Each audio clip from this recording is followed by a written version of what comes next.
Thank you. Well, hello everybody. How are you? I know it's been a long day, huh? Productive? You learned something? Yes? Okay. Let's face it. I know that I am the only one that is stopping you to get into the drinks. So let's face it. I'm going to try to do this. I'm going to do it very dynamic. And also, more than that, I'm just going to open myself as a professional, as a human being. I just want to share with you a vision. I just want to share with you also, something that we have learned in the market and something that is kind of a proposal that we have to make, okay? So, continue and starting with this. This is the world that we are living right now, okay? We are in 2019, almost getting into 2020. I remember, being in this industry since the early 2000s. Here I can see some very young faces. Probably you were not even in high school at the time. And everybody was talking about 2020 as the day that everything's going to be changed in the apparel industry.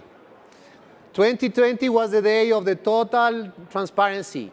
2020 was the commitment to have real-time everything. 2020 was a key milestone. But now, what is happening?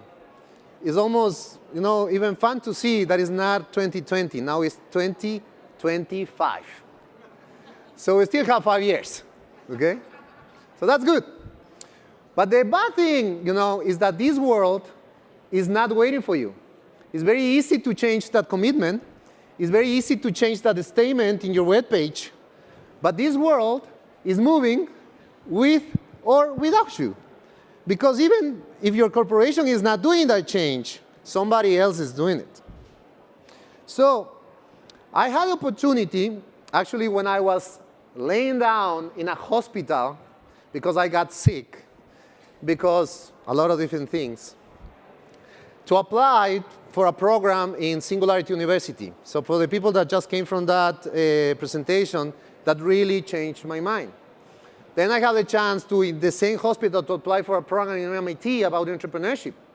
And when I left the hospital and I went to, these courses, when I had a chance to have Peter Diamandis as one of my professors back 4 years ago, he was telling me about this. He was telling me about something that I want to share with you. And probably if you read his books, there's a very good book called Bold, and it's amazing.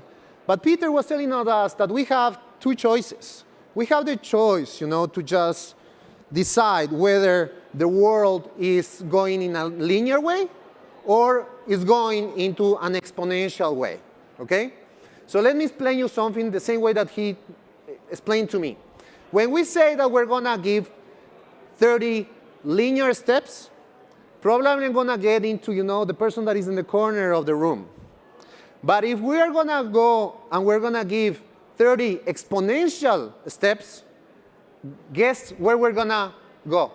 How far we can go? 30 exponential. It will be 2 times around the world. That's the speed of the change. And probably, connected with what you were just hearing from the panel that we just finished, they were talking about change management. Let me tell you something. I was born in Ecuador. And as you know, Ecuador has the Galapagos Islands. Have you been there? Galapagos? No? No, here. Okay, probably 1, 2. Great. Okay, Charles Darwin did, all his theory in the Galapagos Islands.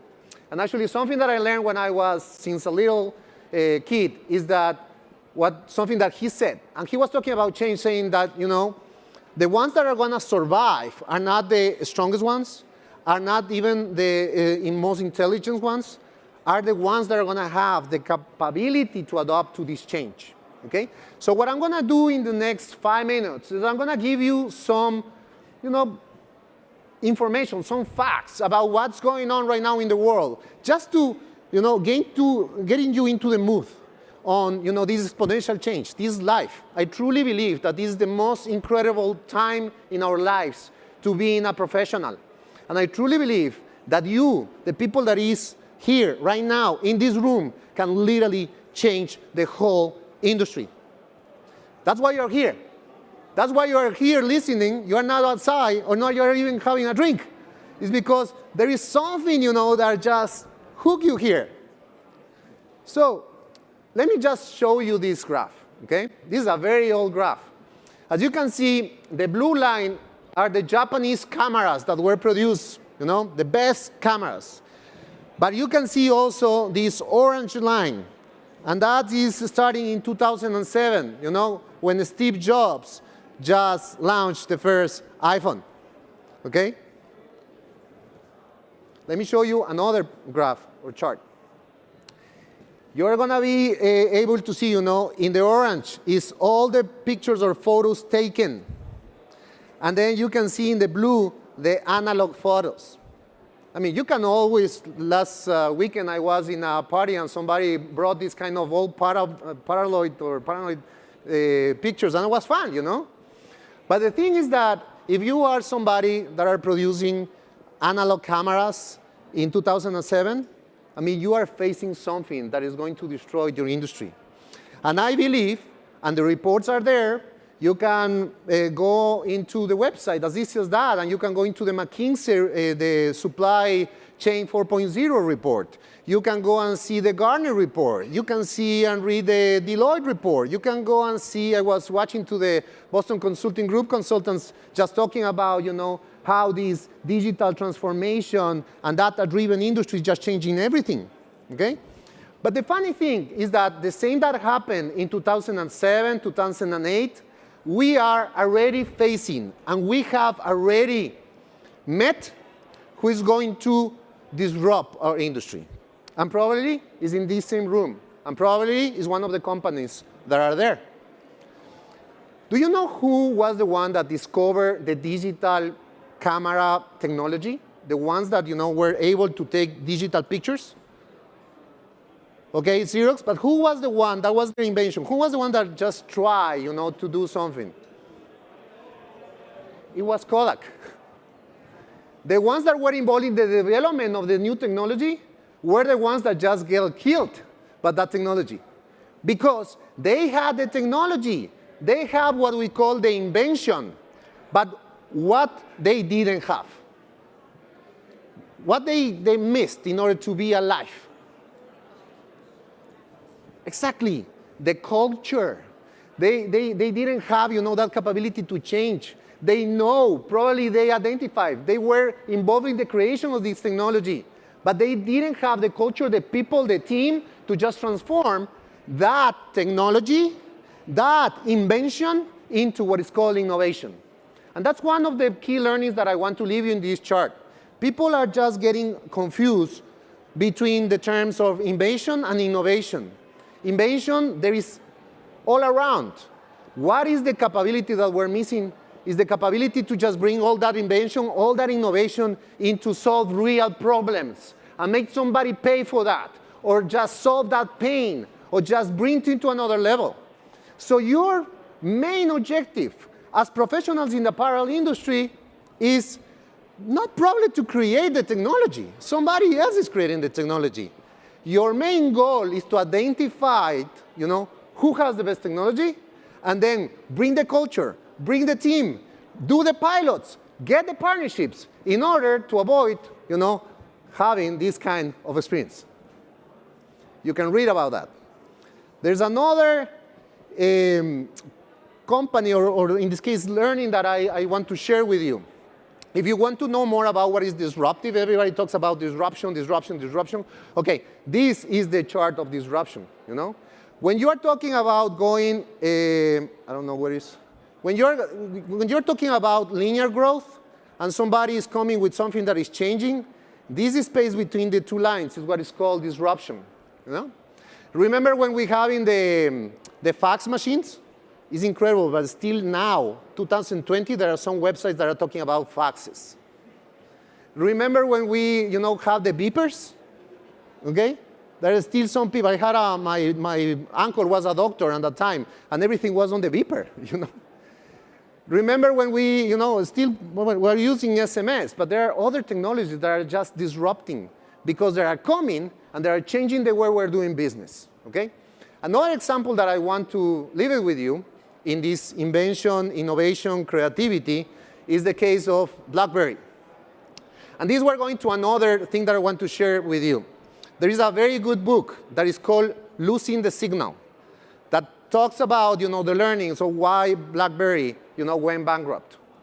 Who in this room had a BlackBerry? Raise the hand, please. Okay? Who has a BlackBerry now? Okay? What happened with BlackBerry? Read the book, and I just got it from a course that the professor just recommended me that book. BlackBerry thought, that everybody is going to get, attached to this keyboard in the phone. BlackBerry thought that they were able and capable to just manage all the data in their servers, to just have all the innovation that the market wants. In some place, or in some stage of their development, they had the opportunity to have more than 60% of the market, even more. But they were trying to develop everything by their own, because they thought, and they were BlackBerry. But you know what? Outside those rooms, outside their offices, there were more talented people that were creating something different. Why they die is because somebody, as Apple, just came and say, hey, you know what? Why we don't create something like App Store, And then let's just open our ecosystem to others, to just add value to, in this case, our clients. So the more apps that they can develop, the most value that they can have to our own devices. So what happens if I tell you now, that if you have your iPhone, or if you have, well, later Andrew did the same with Google Play, I told you, okay, from now on, you are not allowed to have all those apps in your phone.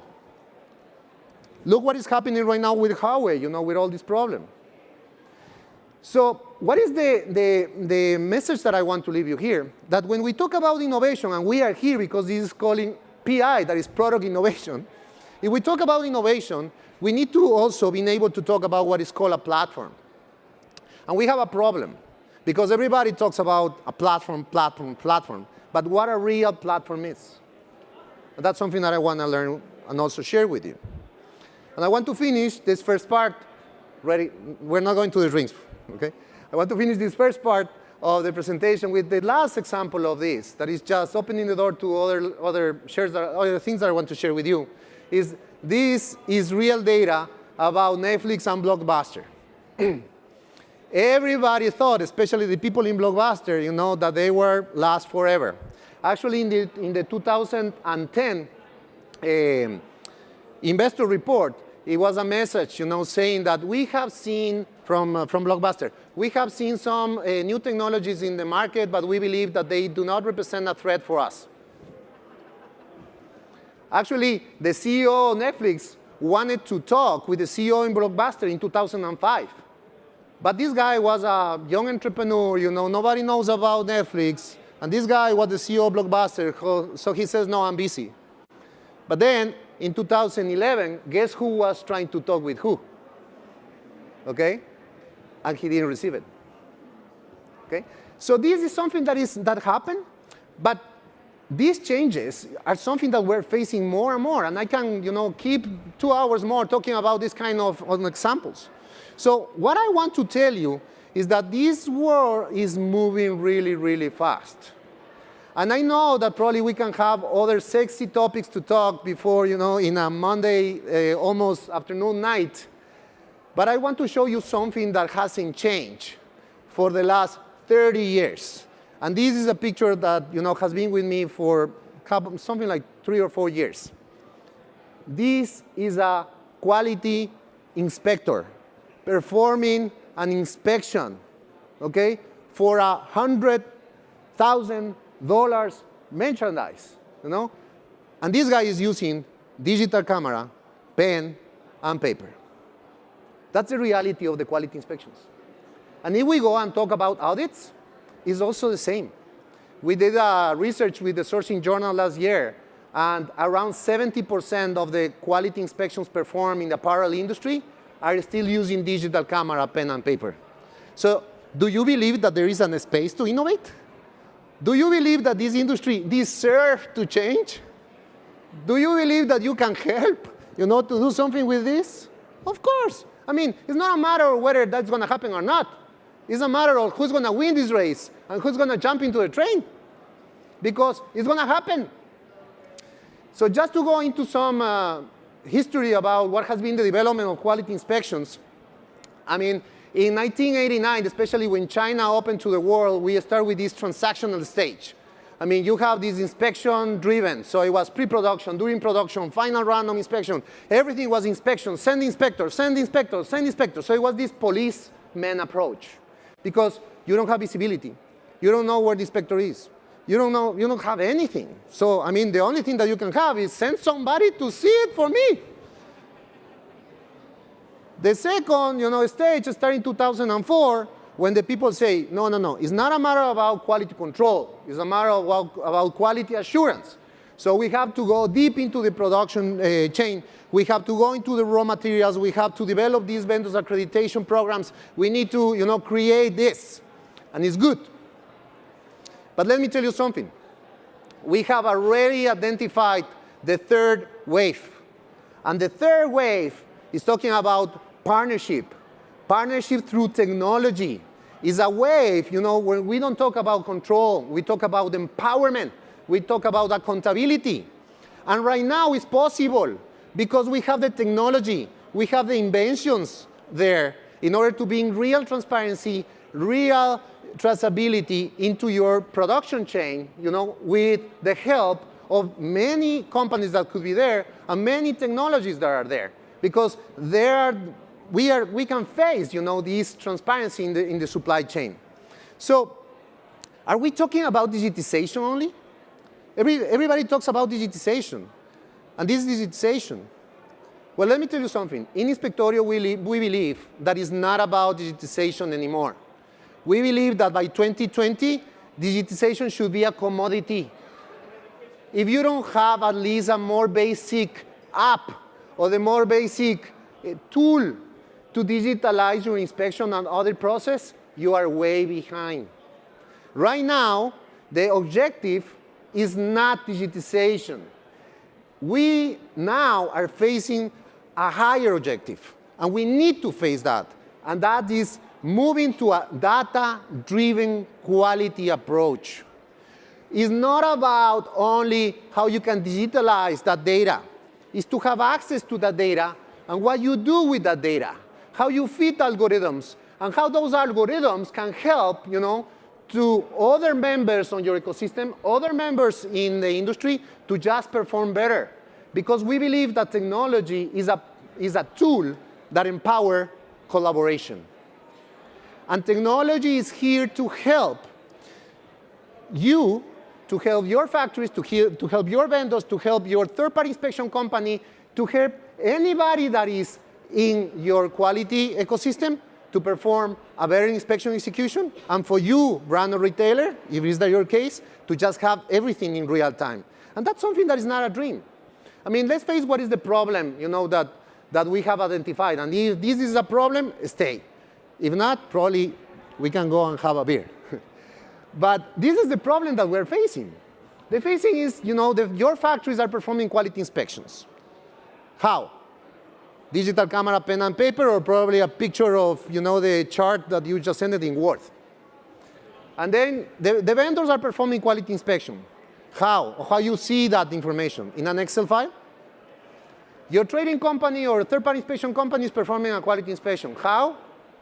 Most of them using PDF. And then you receive the PDF in the email.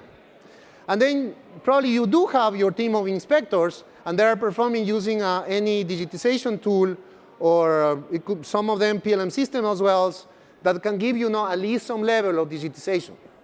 But once again, we're not talking about only digitization. We're talking about how we can collaborate. Why? Because everybody's using different standards, and that's the main problem, and that's the main learning or the main message that I want to leave you, is it's not fair that by 2020, we don't have a way to communicate. My language is not English. I know that is not perfect. My language is Spanish.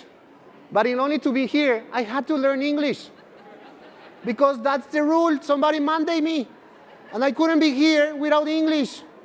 Okay? Even if it's not perfect, but at least you understand. Okay? So the same needs to happen with your factories.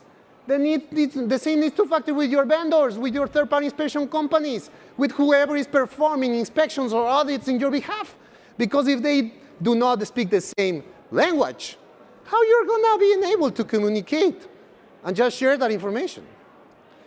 So what we did in Inspectorio, that is the proposal. You can have different approaches, but they invited me here to just talk about this, is that we can have a common language. We develop a software as a service platform, an operating system that just empower the brands and retailers and vendors and factories to just have one language, one operating system, where you define the workflow, and they just connect with you like a LinkedIn profile. And actually, right now, if you don't have a LinkedIn profile, it's kind of strange, no? You are hiding something. This is going to happen. If you don't have an account, or if you don't have a profile, or you are not connected with somebody as a factory, as a vendor, you are hiding something. And you know what? Then the consumers are going to say, so tell me, who inspect? How many times? Where the factory was located? Okay, what was the AQL that they used?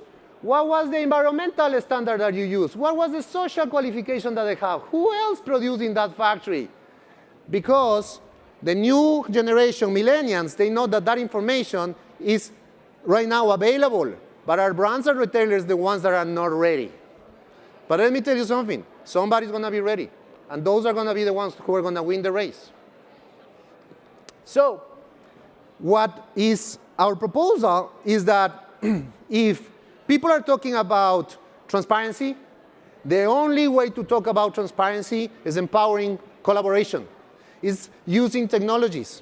Because if everybody that is performing an inspection or an audit is able to just share with your private ecosystem if you want, or if you want to share it with other brands and retailers, with other vendors and factories, you can create intelligence. And that intelligence could be, within your brand and retailer only, because you can do it. You can have, a specific group, or you can also help, others to just get knowledge about how good or bad that specific factory is, how good or bad, that specific, or what is the standard, or so on. Because the more that you can share data, the more that you can feed algorithms. And those algorithms are going to help somebody else to perform a better inspection execution, to go into task optimization, to go into defect recommendations on the field, while the inspector is performing inspection, taking a picture, digital camera, click the button, the report is ready, everything into the cloud, GPS location. That is not rocket science. I am not Elon Musk. That's something that is there, and is happening, and is now. So that's something that I really want to share with you. My invitation is, whether you use Inspectorio, you use whatever other system, please start thinking about, that system is open? Can I share that information with other platforms? Do they have API capabilities? Can I, bring data to that system and then from that system send them to others? Otherwise, we're not going to speak the same language. And the one that are going to be losing is you. So the information is there, the tools are there, and that's the world that we are facing. We are facing a world, that is getting into this collaboration stage. With the sum of everybody in this room could literally change the industry. Because 2, 3, or 4, or even all together, we can think more. And if all that data can feed algorithms within your group or within the rest of this room, something is going to win. And at the end, everybody's going to win, because when you share, when you collaborate, it's a win-win situation. So you're going to have more efficiency, you're going to have more traceability, your client is going to have better products, you are going to be more productive, you're going to be more transparent. And that's something that technology can bring into you. So just to go on getting into the final part of the presentation, something that we embrace, and that's something that you already know, is that you are part of what we call an ecosystem. So you can be a retailer, you can be even a vendor or factory. If you really want to move to a more collaborative way and avoid going into silos of information, silos of data, what you need to do is you need to Embrace an operating system. Embrace something that makes you get connected with somebody else. And the more that are connected, the more information, the best algorithms, the best machine learning capabilities that can help you to get into a different level. So from now, it's not anymore about sending the inspector. It's just, okay, why I'm going to send that inspector? If I already have the risk assessment of that factory, if I already have the information for that specific product, if I already have all the factory risk, I mean, in some cases, you don't need to send an inspector. You just need to trust. And that's something that is able based on technology. Okay. So our invitation is to move into this data-driven approach on quality, sustainability, and continuous improvement. So just to finish, this is the reality of the apparel industry. This is the reality of the professional network. The more that you are connected, the more that you empower your ecosystem, the more you're going to be benefit from that. So which is your role in this race? And when we talk about races, we're not talking about a sprint of 100 meters. We're talking about an Ironman. We're not talking even about a marathon. Because if you want to go from 100 meters to 42K or 26 miles, probably you're using the same muscles and going to be the same capabilities. But when you want to go and do an Ironman, probably you need somebody that's going to teach you how to swim and is going to teach you how to bike. And that is something that you need to be open.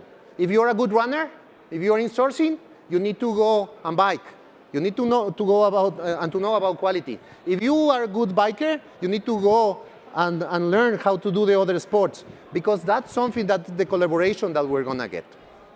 Okay, this slide I just added this morning because this is a report that just was released yesterday, actually, about the internet trends from one of the top PCs and investment firms in the market. And for some of you, a chart says more than probably just listening to me for half an hour. So this is the reality of what I'm trying to share with you. Technology is there, human adaptability is there, and we are there. So my final invitation is just to ask you, what are you doing in your organizations to just be more proactive? The days of a reactive quality approach, the reactive sustainability approach, the days of this policeman approach on quality and sustainability are over. Technology is here. I mean, whether you want it or not, Google knows exactly where you are because they have the GPS location of you. And everybody knows who you are, and everybody knows your profiles, and everybody knows that because technology is there. And technology comes here to just bring you efficiency, to take you to another level, to be more responsible with your clients, more responsible, and be closer to your partners, with the factories, with the vendors, with the ones that are producing the products that later you are just delivering to this world. So how we see this? We see this as, what happened something like probably 10 years ago, when you have, your profiling monster, you probably have the capabilities of putting the pictures on Flirt, and then some ones of you that like to, write, you have your e-blower, and then you have some messaging to get connected with somebody else, in this AOL. Somebody of you, probably you haven't seen that logo before.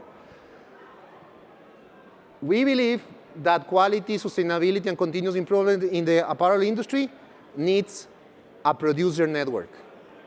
Needs somebody that happened in the professional network when you need, and I told you, a profile. We believe that somebody needs, to have also a profile on this. So the time will say, but if you really want to get into this world, if you really want to at least start with your brand and retailer, with your vendors and factory, if you want to go into a different level of efficiency, transparency, embrace whatever platform that you want. It could be for sustainability, it could be for quality. But please embrace technology, because only through technology you're going to be able to collaborate with others. Please ask the question about how you can integrate that with other platforms. If you can share that data. Because if you're not using that data, if you're not using that data-driven approach, you are losing a lot of money. And the other message that I want to leave is, you as a branded retailer especially, you need to choose whether you have the capabilities or you can partner with somebody else that can help you to just accelerate this change. So just as a final question, and this is my final slide, I just want to leave you something that can help you in your organization, okay? These are the different stages of the transformation that we see in quality, sustainability, and continuous improvement on the retail industry. As I told you, the first stage is digitization. So probably you are just getting into that. This chart could be really helpful if you want to have a conversation internally in your organization about where you are or where you want to go. So the first one is, okay, good. You are digitalizing, your inspection execution, your quality. You are avoiding, pictures of just piece of papers or digital cameras. You are avoiding, these siloed technologies or apps. You are avoiding that. I mean, you are getting into that. The second is getting into the optimization, So how I can bring efficiency, because you know what? Whatever investment that you're going to do in technology, you need to go to somebody and you need to justify the return of investment. So what are the levels of efficiencies? What are the levels of time to market that you are bringing? What are the levels of visibility? What are the things that you are reducing in order to justify that investment?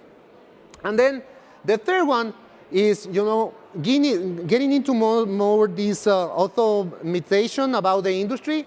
In some cases, through algorithms, through machine learning capabilities, probably you can do it faster. I don't believe that technology and AI is going to kill our jobs.